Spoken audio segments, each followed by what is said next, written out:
Assalamualaikum warahmatullahi wabarakatuh. Perkenalkan, nama saya Galuh Kristiana dengan NPM 2011-080285 semester 5 Bimbingan Konseling Pendidikan Islam Universitas Islam Negeri Raden Intan Lampung. Di sini saya akan menjelaskan tentang perilaku menyimpang remaja yang menghisap lem di Desa Muara Pasir, Kecamatan Tanah Grogot, Kabupaten Pasir untuk memenuhi tugas laporan mata kuliah studi kasus anak dan remaja yang diampu oleh dosen pengampu Bunda Eka Putri Ramadhani Magister Gizi. Kondisi remaja pada masa pubertas itu merupakan tahap nilai hidup baru mulai dirasakan oleh anak dan berbagai masalah hidup mulai diselidiki oleh anak dengan cara bermain-main. Masa-masa seperti ini bila anak tidak dibekali dengan iman yang kuat dan akhlak yang baik akan mudah terbawa oleh arus yang ada di lingkungannya. Orang tua harus lebih memperhatikan anaknya pada masa pubertas. Penelitian ini memiliki tujuan untuk mengetahui perilaku menyimpang para remaja penghisap di daerah Muara Pasir, Kecamatan Tanah Grogot, Kabupaten Pasir, dan mengetahui perubahan sosial dan biologi yang ditimbulkan setelah penghisap lem, serta mengetahui faktor-faktor penyebab penghisap lem di Desa Muara Pasir, Kecamatan Tanah Grogot, Kabupaten Pasir. Pengertian perilaku remaja yang menghisap lem. Menghisap lem merupakan salah satu kenakalan remaja yang sering terjadi namun jarang disadari dan diketahui oleh orang tua adalah inhalen.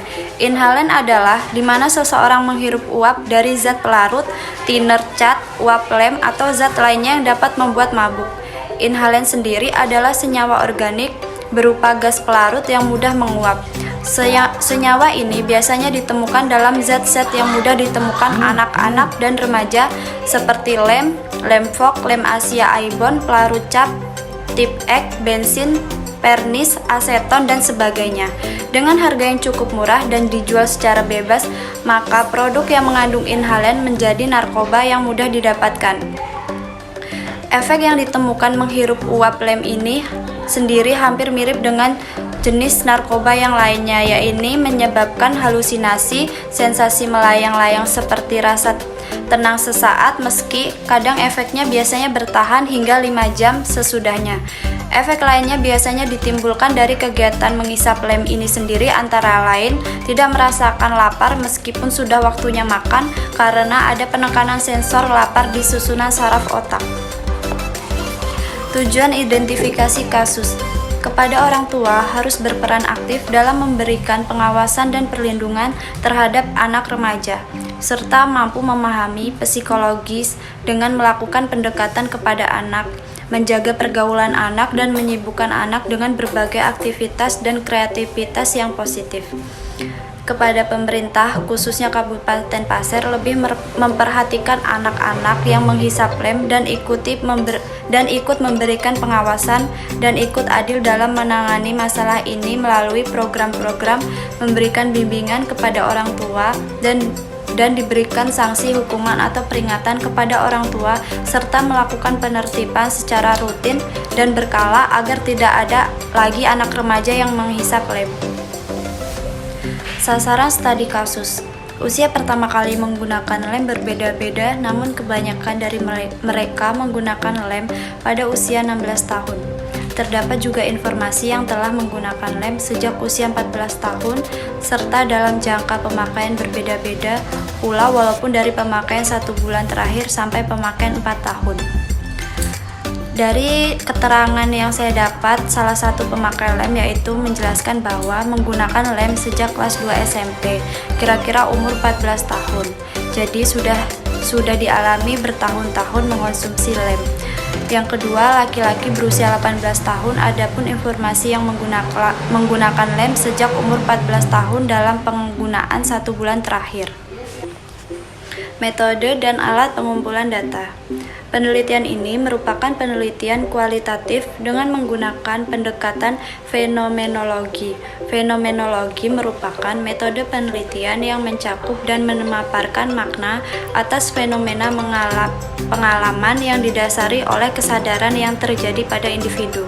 Pengumpulan data diperoleh dengan 3 cara, yaitu yang pertama data premier yang hasilnya diperoleh dari hasil fokus grup diskusi. Yang kedua wawancara mendalam Dan yang ketiga, observasi secara langsung terhadap informasi yang telah direkomendasikan oleh salah satu remaja yang sampai saat ini melakukan aktivitas mengelem yang bersedia untuk diwawancarai.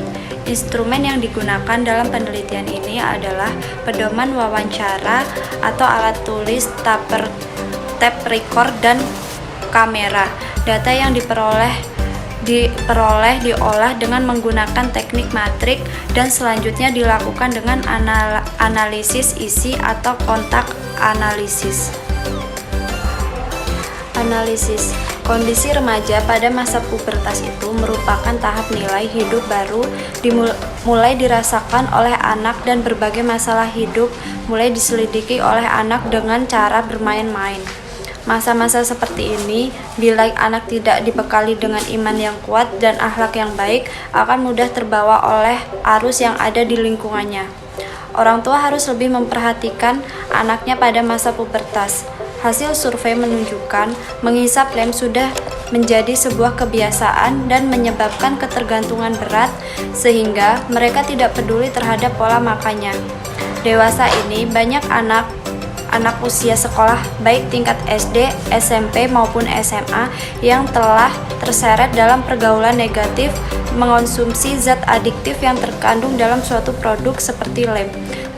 Zat yang terkandung di dalam lem tersebut termasuk berbahaya karena apabila dikonsumsi dapat menimbulkan ketergantungan, sulit dihentikan dan berefek ingin menggunakannya secara terus-menerus. Telah menjadi rahasia umum di kalangan anak-anak remaja kini menghisap lem untuk mendapatkan reaksi kimia ke dalam tubuh yang bisa membuat reaksi terasa ngefly atau melayang jika dihirup secara terus-menerus. Menurut Undang-Undang Nomor 5 Tahun 1997 menyatakan bahwa zat adiktif adalah obat serta bahan-bahan aktif yang apabila dikonsumsi oleh organisme hidup dapat mengakibatkan kerja biologi serta menimbulkan ketergantungan atau adiksi yang sulit dihentikan atau efek ingin menggunakannya secara terus-menerus yang jika dihentikan mendapatkan efek lelah yang luar biasa atau rasa sakit luar biasa. Diagnosis: remaja yang menghisap lem ini biasanya dipengaruhi oleh teman-temannya atau pergaulan mereka yang memang sudah mengenal lem. Mereka merasa dekat satu sama lain dan mereka membentuk kelompok bersama, memiliki persahabatan yang senasib, sepenanggungan, dan rasa solidaritas yang tinggi. Melalui hal ini, mereka akan mudah melakukan hal-hal yang menyenangkan tanpa memikirkan baik buruknya di masa yang akan datang. Kurangnya perhatian dari orang tua juga membuat mereka mengenal lem tersebut. Berbagai alasan orang tua seperti aktivitas dan kesibukan yang tinggi sehingga membuat orang tua tidak mengawasi anaknya secara intens. Pada akhirnya, ketika anak sudah terjerumus pada pergaulan bebas, orang tua semakin sulit memberikan arahan kepada anak. Adapun sebagian orang tua yang tidak mempedulikan keadaan anak yang menghisap lem dan resikonya. Yang ketiga, prognosis. Berdasarkan hasil identifikasi dan wawancara yang diperoleh, maka dapat disimpulkan bahwa menjadi faktor penyebab remaja mengenal lem yaitu yang pertama, karena pengaruh dari teman-temannya, karena rasa ingin mencoba-coba, karena kurangnya perhatian dari orang tua. Treatment kepada orang tua harus berperan aktif dalam memberikan pengawasan dan perlindungan terhadap anak remaja, serta mampu memahami psikologis dengan melakukan pendekatan kepada anak, menjaga pergaulan anak dan menyibukkan anak dengan berbagai aktivitas dan kreativitas yang positif. Kepada remaja harus dapat memilih teman, pergaulan yang positif agar tidak menyesatkan ke hal-hal yang tidak baik. Harus lebih banyak melakukan kegiatan positif dan mendekatkan diri kepada Tuhan. Follow up. Wawancara dengan orang tua, berdasarkan keterangan orang tua mengatakan bahwa anaknya sudah ada perubahan perilaku seperti marah, tidak fokus dan dengan sekolahnya. Wawancara dengan subjek kasus, berdasarkan penjelasannya mengatakan bahwa sudah mulai mengenal lem sejak bergaul dengan temannya yang sudah putus sekolah. Dia berkata bahwa sulit untuk berkonsentrasi saat di kelas. Kesimpulan, kerentanan individu seorang remaja menggunakan lem karena mengobati rasa penasaran akan sensasi yang diperoleh dari mengelem. Untuk menghilangkan rasa capek dan stres, dan membuat informa tidak merasakan lapar ketika seharian di jalanan bekerja sebagai pengamen dan kuli bangunan, serta lem digunakan sebagai substitusi ketika tidak mendapatkan sabu. Kerentanan sosial seorang remaja sehingga memilih keluar dari rumah terdiri dari beberapa faktor, yaitu ingin mencari nafkah atau uang, ingin mencari kesenangan di luar rumah dengan berkumpul bersama teman-teman sebayanya, serta tidak harmonisnya dalam rumah tangga atau orang tua. Saran untuk upaya pencegahan perilaku mengelem hendaknya dilakukan mulai dari usia dini mengenai dampak dari perilaku mengelem, dan diharapkan kepada orang tua atau keluarga untuk mengarahkan anak-anaknya dalam memilih teman-teman bergaul yang tepat agar tidak terjerumus dalam perilaku mengelem. Sekian pemaparan materi mengenai perilaku menyimpang remaja yang menghisap lem di Desa Muara Pasir, Kecamatan Tanah Grogot, Kabupaten Pasir. Semoga bisa bermanfaat bagi kita semua. Mohon maaf jika ada kesalahan dan kekurangan. Saya akhiri. Wassalamualaikum warahmatullahi wabarakatuh.